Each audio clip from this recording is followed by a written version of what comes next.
got the juice, we get it poppin'. Tune in every week, you know we droppin'. City with the prettiest chicks, they jaw droppin'. Turn up your speakers right now and get locked in. Hey, what's up? Welcome back. This is Janitra, and I'm here with 50 Deuce Radio, along with the creator of Sit Means Sit. His name is Pollock. Paul, it is a pleasure to have you on with us. How are you doing tonight? Good, how are you? I'm good. Thanks for asking. How's the weather where you are? It's cold. It's about 30 degrees and a little bit chilly. Yep. How about you? Well, I am in sunny Jacksonville, Florida, and I did kick the heat on right before, and it's only like maybe 60, 50 degrees. But to me, that's cold. That's cold for you. I'll take that right now, any day. Yeah, I can't do the cold. I just can't. But one day I will. I'll try. Right. You don't need to. Stay down there. Yeah. I would move to Florida if I could. Come on down. We'll be happy to have you. I've thought about it, but maybe when I retire. So, Paul, like I said, thank you for coming on and being with us tonight. We really appreciate it. Go ahead and introduce yourself to the people. All right. My name's Pollock, and I'm actually not the founder of Sit Means Sit. I'm an owner of Sit Means Sit. So the founder is actually Fred Hassan, who started the business in Las Vegas, actually. And then he opened a school and trained me, and so it kind of went from there. But then it just took off over the years. But I'm the owner of the Sit Means Sit Cleveland Akron area, and been training. I guess I've owned the business. I started it in November 27th of 2007. So I just had my 13th year anniversary of owning the business. Yeah. Well, 13 years in the business, that's a long time. I must say, you must be really, really love it if you've been in the business a long time. So, that's a career for you. So you may really, really must love doing that. Yeah. When you love what you do, it's not even work, to be honest. But when I started, it wasn't like that. It was, it was 16-hour days. I got up in the morning, I worked till night. I came home, then I was on the email and making calls. So, I put my time in for sure. I worked some long days, but then once it took off, I haven't looked back since. So that's amazing. So how are you and your close peers holding up with the coronavirus? It's tough. I mean, there was a time there where it's like, I didn't know about the business when we were in quarantine, like what was going to happen. And, you got your family all stuck in the house, and then it opens up and after quarantine, and we were basically shut down for 6 weeks, and I didn't know what was going to happen. Even once it opened back up, I didn't know if there's going to be any demand for the business, and like, who would have guessed everyone in the world freaking got a puppy and a dog over quarantine. So our phones were ringing off the hook, and so on the business side, it was just busy. I was working a ton of hours because we didn't have enough trainers to train all these dogs.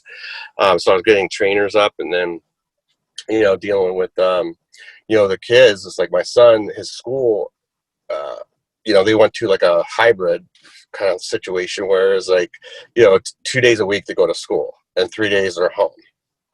So it's hard juggling. And then, he plays sports. So these are the rules of COVID, at least in, his school district.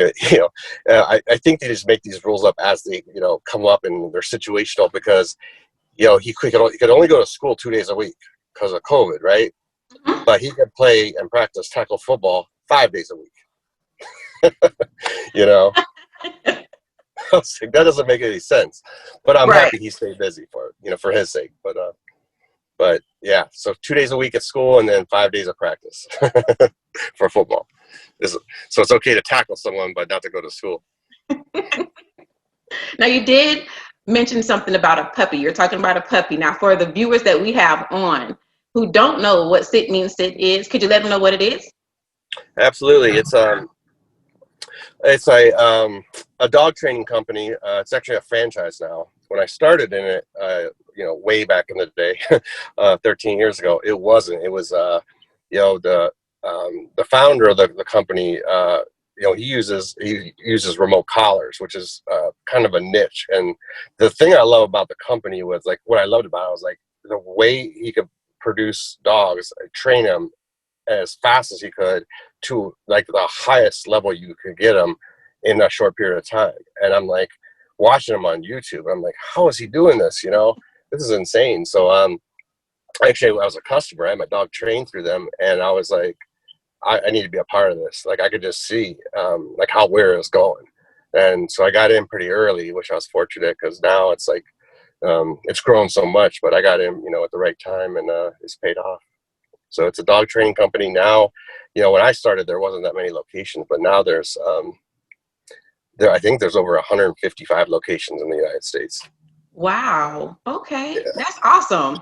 Yeah. Yeah. So we do in-home training. We do training at the training facilities. We do kind of everything, a little bit of everything. So like if we need us to come to your house, we'll come to your house and work with you.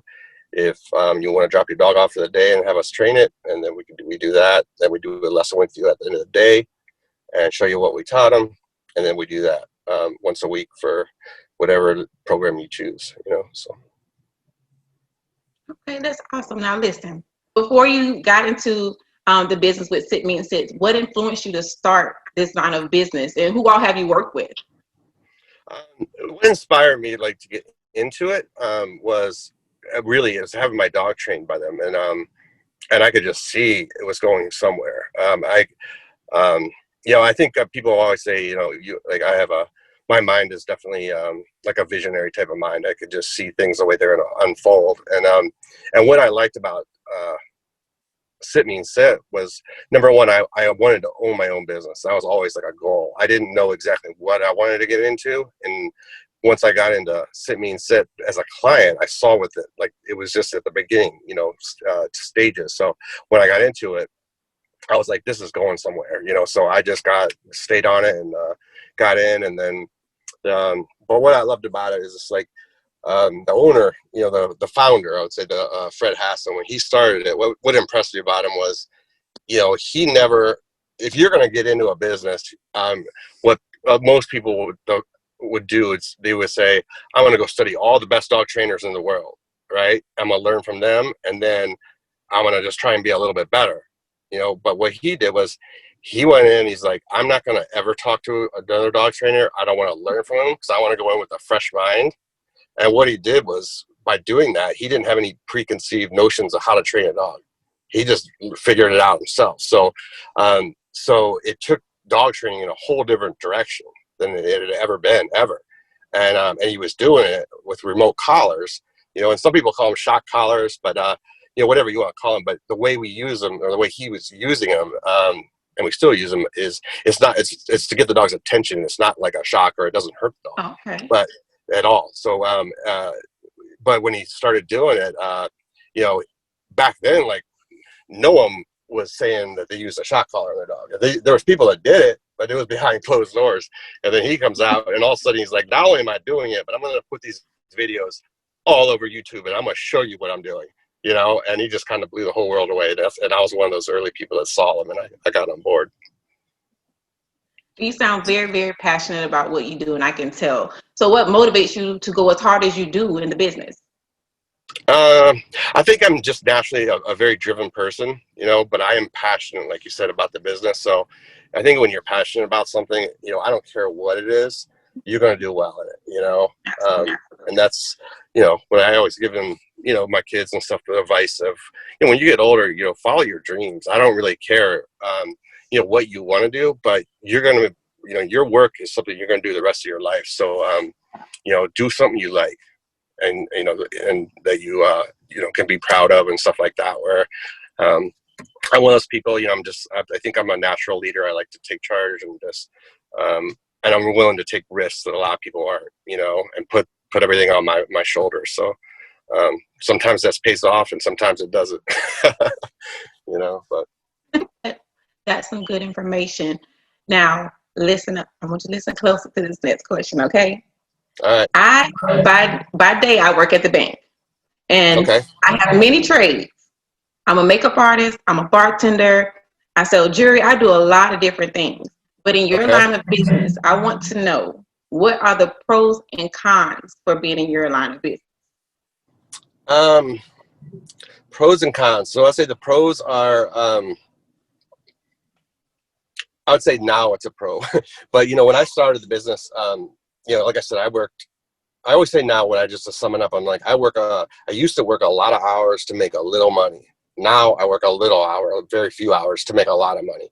So it's like that investment, that time investment, that passion I have, took off. The pros, there was things like I didn't think would come with being like owning a dog training company, where, you know, I got into, you know, I would just have people calling me that you just, you know, have my dogs in commercials or movies. And that's something I never even like thought about.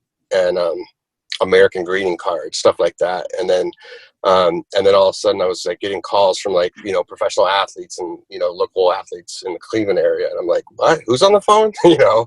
So, so some of that stuff, that's a pro that I never really thought about. Now, you know, the business is pretty seasoned. You know, the pros are, you know, I get to follow my dreams. You know, you know, I didn't get in the business for the money, but the money came with it later because of the passion. Like I had my goals that I wanted to achieve financially, but I surpassed those like years ago, and it you know, ended up being fortunate and really lucky. But you know, I never dreamed I'd be where I'm at now. So that's some pros. The cons I would say, you know, especially in the beginning, it was all the time I would put in. Like I literally, I used to joke, I would say I'm undateable because I was single at the time. And, you know, I didn't have time I was either working or I was with my son, period. You know, there was about a 3-year window. That's all I did. And, you know, I kind of poured my life into it, but then once it paid off, you know, it paid back, it paid forward. That's for sure. So the other cons, there's not a ton of cons. Like I love what I do. So, there's, you know, I don't really have any downside to it.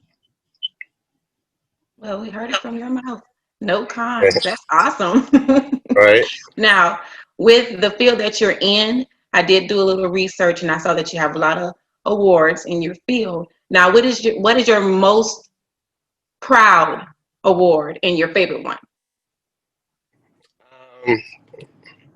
I think there's probably, I'd say 2. The one one is when I won the top franchise in the company for the first time I won it, because I didn't expect to even be in the top 5, and I hit number 1. And so that was like an accomplishment that I was super proud of. But I would say the number 1 was when I was awarded, I think it was last year, the top peer, I forget what they called it, the top franchisee, but it's voted in by all the other locations, and they submit names and narrow down to 3, and then everyone votes. And so it's a peer recognition award. That's why I think it's so sentimental to me, because it's all the people that I respect voting me as the top person. And so that was like, yeah, that meant a lot to me. So Awesome. Congratulations on all of your accomplishments, by the way. Thanks. Now, from the people who have influenced you and all of the accolades and awards that you received, what advice can you give other people who's opening dog training businesses, or for any other business for that matter? Yeah, I think it just applies to any other business, and along with the dog training. But it's just like, you know, if you're going to open a business, you got to know you're going to put a lot of time, and it's going to be your life for a while, you know? And so do something you love, and, you know, don't worry about the money as much as worrying about the passion. Because if you follow your passion and you're good at it, because usually if you're passionate about something, you're going to be good, right? And the money will come. Absolutely. Okay? So follow your dreams. Yep. Follow your dreams. You heard it right here. Follow your dreams. No matter what, keep moving forward. You know what? Yeah. Don't let the haters tell you you're not going to make it. Because that, like, for me, I'm one of those guys when people say that's motivation. That's just a chip on my shoulder. You know, I couldn't tell you how many people, when I told them I was leaving corporate America to open up a dog trading company, they were like, what? You're doing what? That's the stupidest. You're not going to make any money doing that. And now all those people, I look back and they're like, I knew you were going to make it all along. You know, then they got your back. But yeah, just don't worry about the haters, because I always say they're not talking bad about you unless they're thinking about you. So let them talk. Facts. Okay. That was a great response. I really do thank you for that, because there's some people who want to start businesses no matter what type of business it is, and they're discouraged because of, they might not make it, or nobody might buy, or things like that. It all come at when it's supposed to. So that was good information. Just keep moving forward. And I think that's awesome. I really appreciate that information. I go, if you yell that, just stop, he bites. Okay. No dogs love me. Just be like, if they say that, go, nope, he bites. Don't touch him. Okay. It gets their attention, so instead of saying, I'm going to use that if I ever get a dog. Now, for my brother's dog, Scar, we would keep him in an area. Although he knew to go outside to use the restroom, because we would take him. When we would leave, he would break out and use the restroom in the house. Any advice or tips to keep a dog from using the using the restroom in the house? Yeah, I would.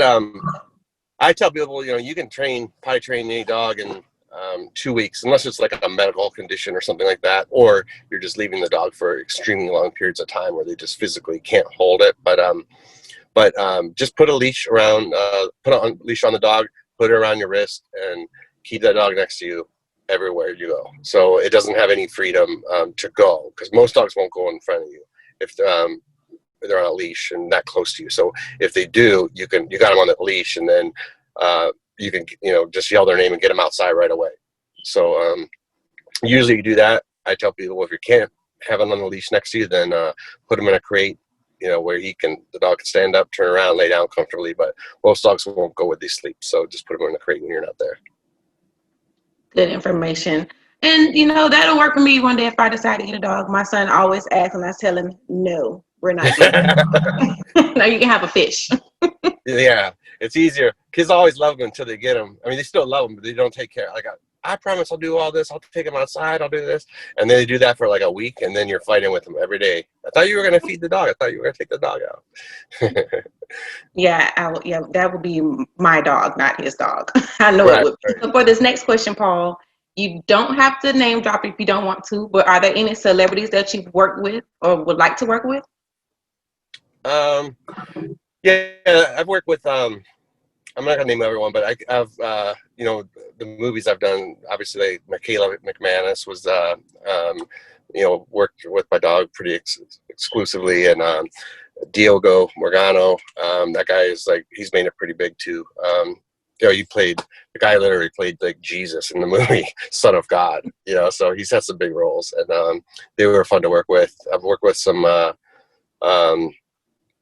like local celebrities, I guess, on the news. I'm like a regular contributor on the Fox 8 News channel, and then I've worked with some Cleveland Cavaliers players' dogs as well, and with the players. So I'm not gonna name everyone, but I named Kyrie Irving. I worked with him.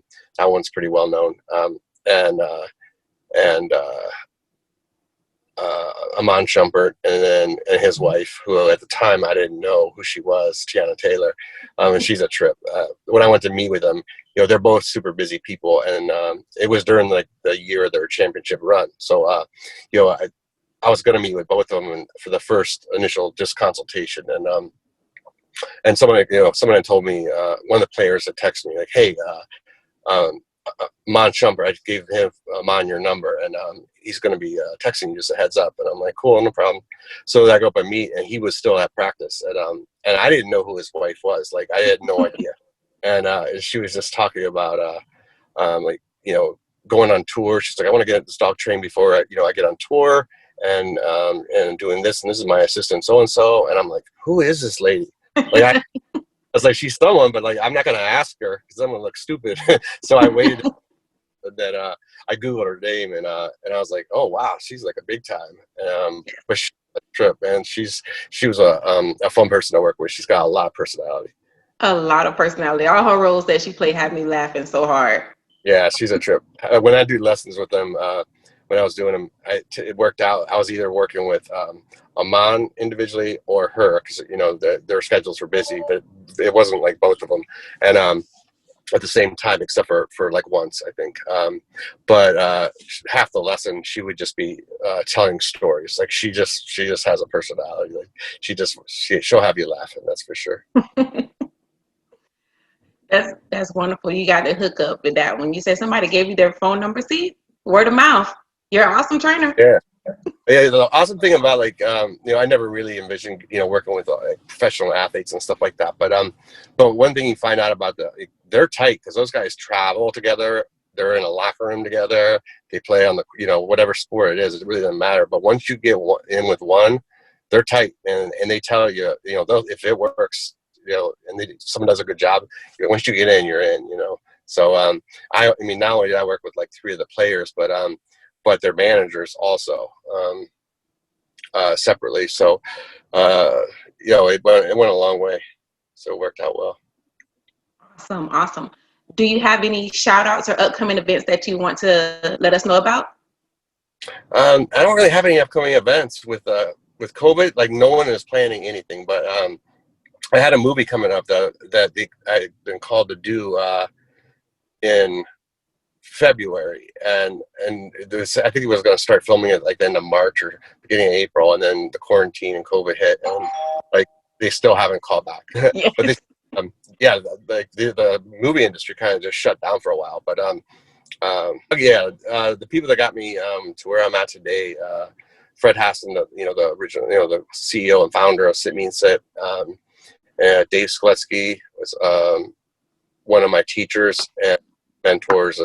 Anthony Brachante as well, and all 3 of those guys, 13 years, into this, I'm still, I still talk to every one of them, if not daily, if not weekly, daily. I talk to every one of them on a regular basis. So they're all good guys, and they really helped me, achieve a lot of my goals. So That's awesome.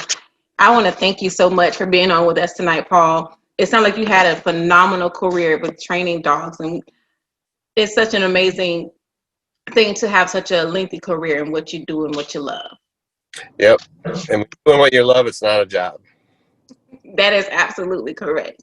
And once again, I do want to thank you so much for being on with us tonight with 50 Deuce Radio. It's been a pleasure. Enjoy your night. All right, thanks. We get it poppin'. Tune in every week. We droppin'. City with the prettiest chicks, they jaw dropping. Turn up your speakers right now and get loud.